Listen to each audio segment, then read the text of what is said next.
كان النزار بن معد سيدا من سادات العرب في الجاهلية، وكان ثريا يملك الكثير من الأموال الصامتة كالذهب والفضة، والأموال الناطقة كالإبل والغنم وغيرها.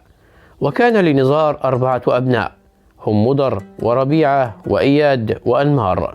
وقد كان كل واحد من هؤلاء الأبناء فيما بعد قبيلة سميت باسمه، فصارت هناك قبيلة مضر وقبيلة ربيعة وقبيلة إياد وقبيلة أنمار، ذوات الشهرة في الجزيرة العربية. وذات يوم مرض نزار مرضا شديدا وشعر بدنو أجله، فجمع أبناءه 4 وقال لهم: لقد جمعتكم اليوم يا أبنائي لأوصيكم وصيتي الأخيرة، فقد انقضى عمري وقرب أجلي.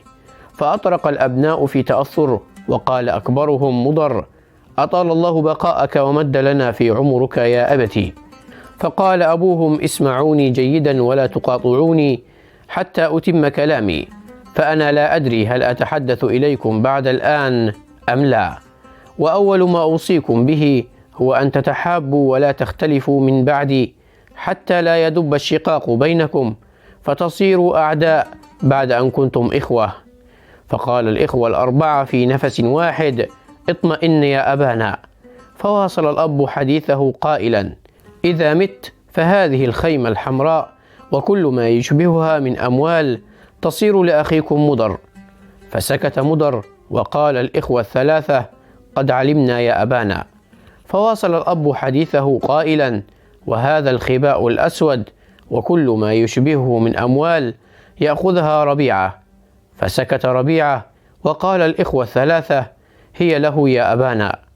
وواصل الأب حديثه قائلا: وهذه الخادمة الشمطاء وما يشبهها من أموال لأخيكم إياد. فوافقه الأبناء. وختم الأب وصيته قائلا: أما هذه البدرة وهو كيس النقود بما فيها من دراهم، وهذا المجلس الذي نحن فيه وما شابهه من أموال، فهي لأخيكم أنمار. فقال الإخوة جميعا: قد علمنا وصيتك وسننفذها يا أبانا. وقال الأب: إذا غاب عنكم فهم شيء أو اختلفتم في شيء من أمر قسمة الأموال فتوجهوا إلى الأفعى الجرهمي في نجران ليحكم بينكم، فهو حكيم العرب وملكهم، وسيفهم قصدي ويوضح لكم ما غاب عنكم فهمه. مضت بعد ذلك أيام وتوفى الأب، فحزن الأبناء جميعا لرحيله. وبعد انقضاء أيام الفراق اجتمعوا مع بعضهم لينفذوا وصية أبيهم ويقسموا الأموال بينهم كما وصاهم.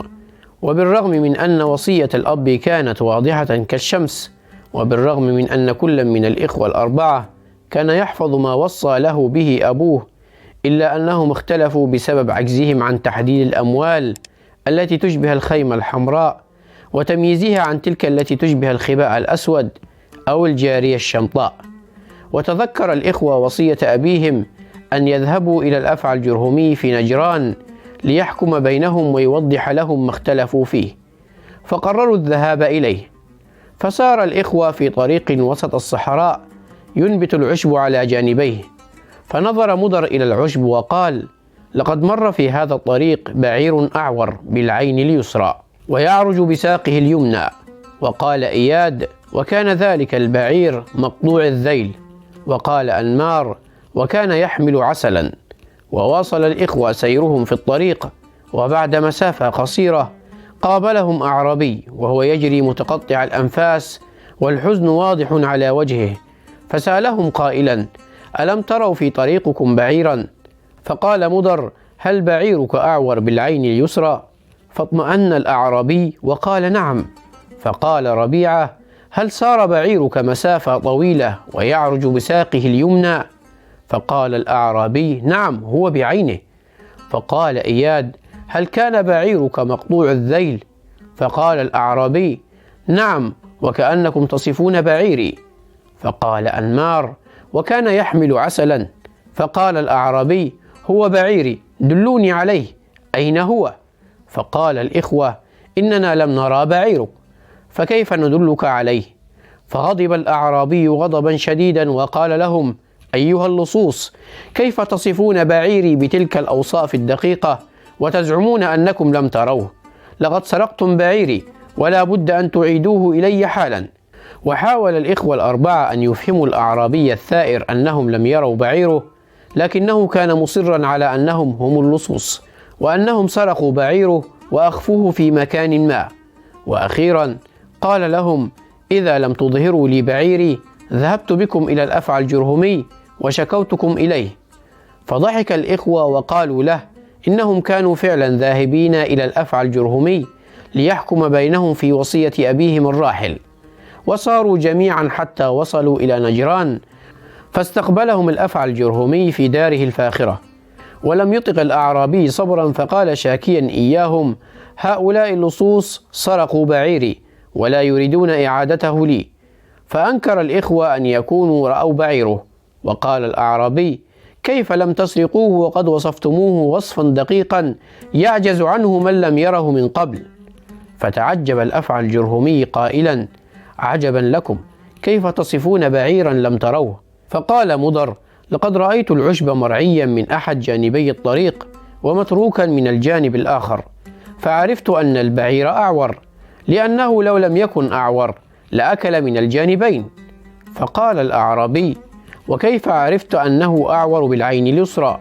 فقال مضر: لأن العشب كان مرعيا من الجانب الأيمن بالنسبة لاتجاه سير البعير.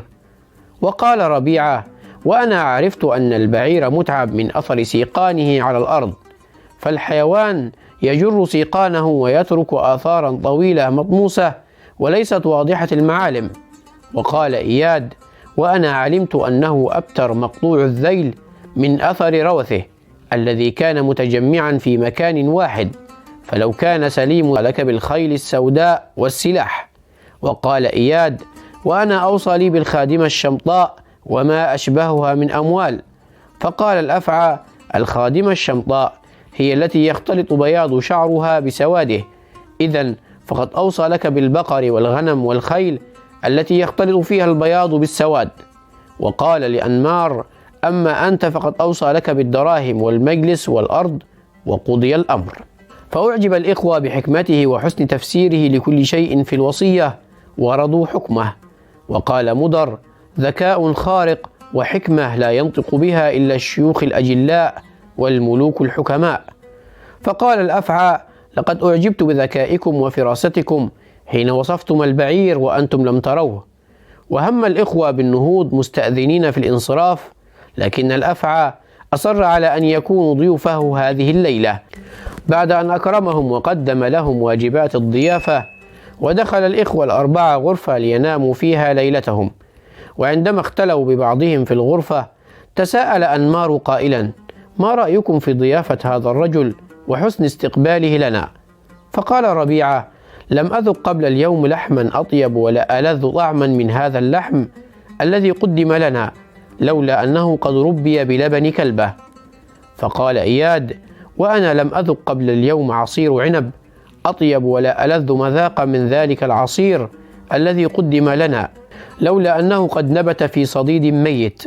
وقال مضر: ما أحسن هذا الرجل وما أحسن ضيافته، لولا أنه ليس ابن أبيه ولا أمه الذين ينسب إليهما ويحمل اسميهما.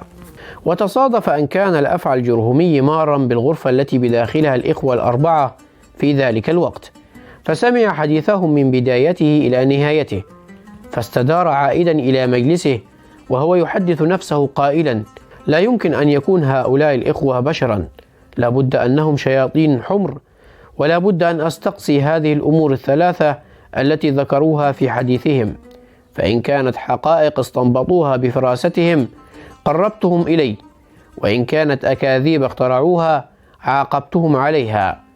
وسارع الأفعى الجرهمي على الفور بالذهاب إلى أمه بالبيت، وكانت سيدة عجوز، فسألها أن تخبره بحقيقة ما سمعوا، وهل هو حقا ولدهم أم لا. فقالت الأم: بل هي حقيقة يا بني، فقد كنا أنا وأبوك لا ننجب، وخاف أبوك أن يضيع الملك والثروة بعد وفاته، فاشتريناك من تاجر رقيق وربيناك على أنك ولدنا ووريثنا، وها أنت ذا قد ورثت كل شيء بعد رحيله.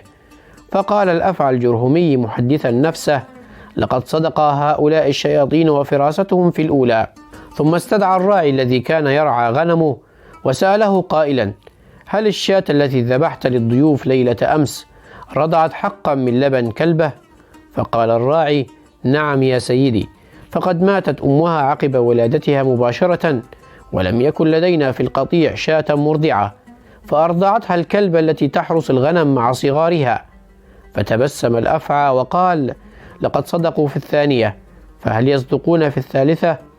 واستدعى الأفعى الطباه وقال له: من أين أتيت بالعنب الذي صنعت من العصير وقدمته للضيوف ليلة أمس؟ فقال الطاهي: من شجرة العنب التي غرسناها على قبر السيد والدك يرحمه الله.